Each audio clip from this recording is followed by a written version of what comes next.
If your biggest fear is that you are going to make your pigmentation worse, no matter what pigmentation you have, this video is for you. I've had melasma issues, pigmentation issues, because it didn't start off as full-blown melasma. I actually did things that turned it into melasma without even knowing it.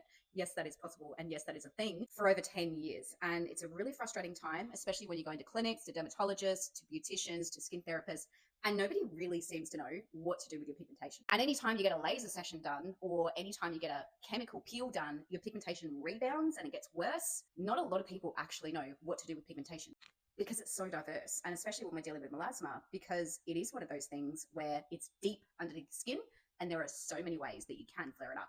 Anytime I did an aggressive treatment with my melasma, it always rebounded. It always got worse. And after doing 2 deep chemical peels and a ton of laser, I ended up with full-blown melasma in just a couple of months. So if you have pigmentation and you're worried about making it worse, I totally get it. And there's 2 things that you need to focus on. Treatments are not always the answer, and they're not always your friend. You need to have a very specific protocol when you're dealing with melasma or dermal pigmentation.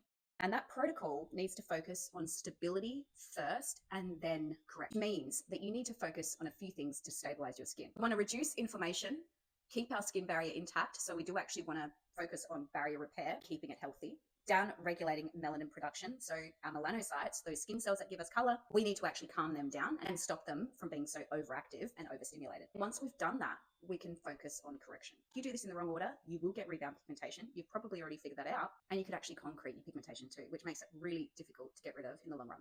But if you do work on stability first, correction second, those results are actually going to hang around, because we're not triggering your pigmentation. We're not flaring up your skin at the same time trying to correct it. It's not about doing 50 million different things. It's about doing the right thing at the right time. And if you have no idea what I mean by that or where to go next, don't know how to stabilize your skin so that you can correct the pigmentation, give me a follow, because I talk about calm, structured skincare every single day. If you're curious about where to start, I've put together a guide in the link in my bio for you to find the most sensible place to start, where your skin's at, so that you won't flare it up and you won't make pigmentation worse, and you can start to see visible fading in your pigmentation. So click the link in my bio for a sensible place to start.